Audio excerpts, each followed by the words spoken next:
මගේ නම යමුනා. මං සාමාන්‍ය පවුලක ඉපදුන කෙල්ලෙක්. මට ඉන්නේ මට වඩා බාල සහෝදරියෝ දෙන්නෙක් විතරයි. මගේ තාත්තට පොඩි ලොරියක් තියෙනවා. අම්මා ගෙදරම පොඩියට කඩයක් කරගෙන යනවා. ඒ නිසාම මටවත් නංගිලා දෙන්නටවත් කිසිම අඩුපාඩුවක් තිබුණේ නැහැ. ඒත් මං O level දක්වා විතරයි ඉස්කෝලේ ගියේ. ඒ මොකද ඇත්තටම මං ඉගෙන ගන්නවත් ඉස්කෝලේ යන්නවත් පොඩ්ඩක්වත් ආස නැහැ. කොහොමත් මං නංගිලා දෙන්න වගේ ඉගෙනීමට දක්ෂ වුණේ නැහැ. ඒ නිසාම ඉස්කෝලේ මට එපාම කරපු තැනක් වුණා. ඉස්කෝලේ යන කාලේ ඉඳලම මං අම්මගේ කඩේ වැඩේට උදව් වුණා.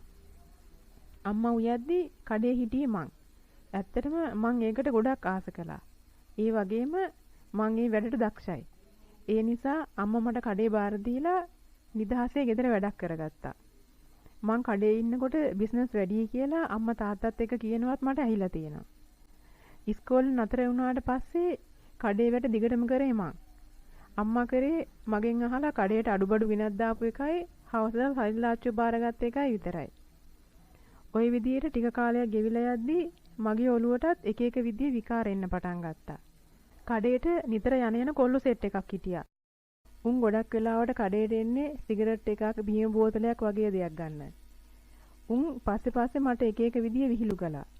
මගේ කෙලි හිතත් ඒවට ඇදිලා ගියේ හරිම වේගින්. එහෙම විහිළුවෙන් පටන් ගත්ත දේවල් සමහර දවස්වලට ක්‍රියාවිනුත් කරපු උන් හිටියා. සමහර උන් වටපිට බලලා මගේ පපුව පස්ස මිරිකනවා වගේ දේවල් කළා. මුලින් මං ඒවට විරුද්ධ වුණත් පස්සේ මාත් ඒකට පුරුදු වුණා. උන් කියන කරන දෙයකට hina වෙනව ඇරෙන්න ඊට වැඩිය දෙයක් මං කරේ නැහැ. ඔහොම ගිහින් අන්තිමට උන් පුරුදු වුණා මගෙන් ණයට බඩු ගන්න. උන් තරහ වෙලා ආයෙ කඩේට නෑවි තින්දී කියන බයට මාත් උන් ඉල්ලන විදියට ණයට බඩු දුන්නා. මේ කිසි දෙයක් අම්මා දැනගෙන හිටියේ නෑ. ඒත් වැඩි දවසක් යන්න කලින් අම්මට තේරුණා කඩේ මොකක් හරි දෙයක් සිද්ධ වෙන බව. දවසක් එයා හැංගිලා බලන් ඉඳලා අරුන් දෙන්නෙක් ඇවිත් මට විහිළුවක් කරලා මගේ ඇඟත් මිරිකලා ණයට බඩු ගන්නවා අම්මා දැකලා තිබුණා. අම්මා එදා මැද්දට පැන්නේ යක්ෂා වේශ වෙලා වගේ. එහෙම පැනලා අරුන් ඉස්සරහදීම මට ගහගෙන ගියේ මං කමරුණත් කමක් නෑ වගේ හිතාගෙන. උන් පැනලා දිව්වේ කුලපු වෙච්ච හරක් දෙන්නෙක් වගේ. එදා මට හොඳටම ගහලා එවිලෙම කඩේ වහලා දාපු අම්මා තාත්තට කතා කරලා මේ හැමදේම කිව්වා. තාත්තා මට වචනයක්වත් නොකිව්වත් එදා ඉඳන් මාව ගෙදර හිර කරලා වගේ තිබ්බේ. අර වගේ නිදහස් ජීවිතයක් ගෙවපු මට ගේ ඇතුළෙම ගෙවෙන ජීවිතේ තිත්ත වුණා. මං කීප සැරයක්ම මගේ ජීවිතේ නැති කරගන්නත් හැදුවා.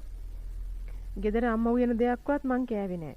දවසක් එර දවසක් මං උයන දෙයක් තමයි මං කෑවේ.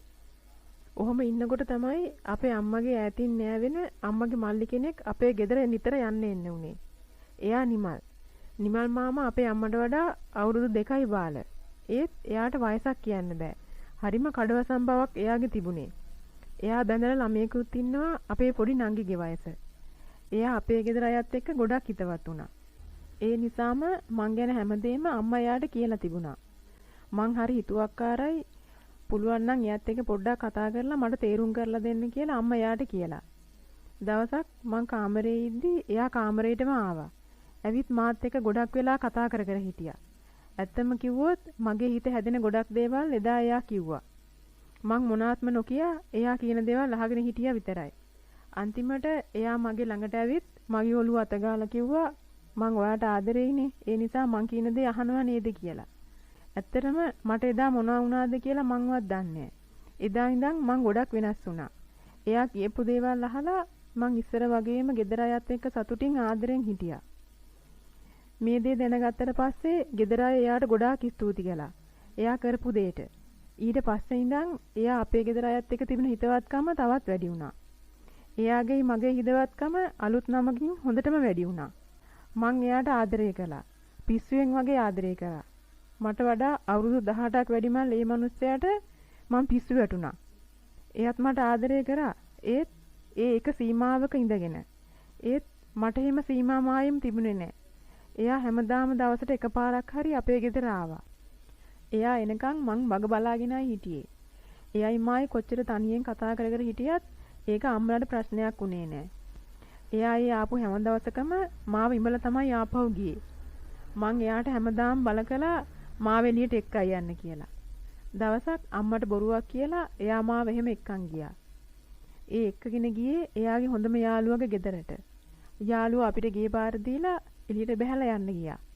මං හරිම නොයිවසිල්ලෙන් හිටියේ එයා එක්ක තනි වෙන්න. එයත් වෙනද තිබුණ සීමාව පැත්තක දාලා එදා මාත් එක්ක පුදුම විදියට සතුටු වුණා. එදා එයා මාව තුරුල් කරගෙන කිව්වේ මගේ චූටි මනමාලි ඔයා කියලා. මගේ ජීවිතේ ලස්සනම දවස එදා කියලා මට තාමත් හිතෙනවා. එදා ඒ විදියට පටන් ගත්ත ජීවිතේ අද මේ වෙනකොටත් ඒ විදියටම ගලාගෙන යනවා. එයා තාමත් මට ආදරෙයි. මාත් එහෙමයි. ඒත් දැන් අවුරුදු ගාණක් තිස්සෙම අපේ ආදරේ තාමත් රහසක්ව තියෙනවා. ගෙදරින් මට මගුල් කතා කරනවා. ඒත් මං ඒ එකකටවත් කැමති නෑ. මට මගේ නිමාගෙන් ඈත් වෙන්න බෑ. එයාටත් එහෙමයි. එයාත් කියන්නේ එයාව දාලා යන්න එපා. එහෙම ගියොත් එයා ජීවත් වෙන එකක් නැහැයි කියලා. එයාට හොඳ මාසික ආදායමක් තියෙනවා. ඒකෙන් හැම මාසෙම එයා මට ගිණුමක් කියලා රුපියල් 10000ක් ඒකට දානවා. මගේ අනාගතයට කියලා. හොඳම විහිළුව තමයි ගෙදරින් ගේන මගුල් වලට මං කැමති වෙන්නේ නැහැයි කියලා අම්මා තාමත් නිමල් මාමව මගේ ළඟට එවනවා ඒවට කැමති කරවලා දෙන්න කියලා.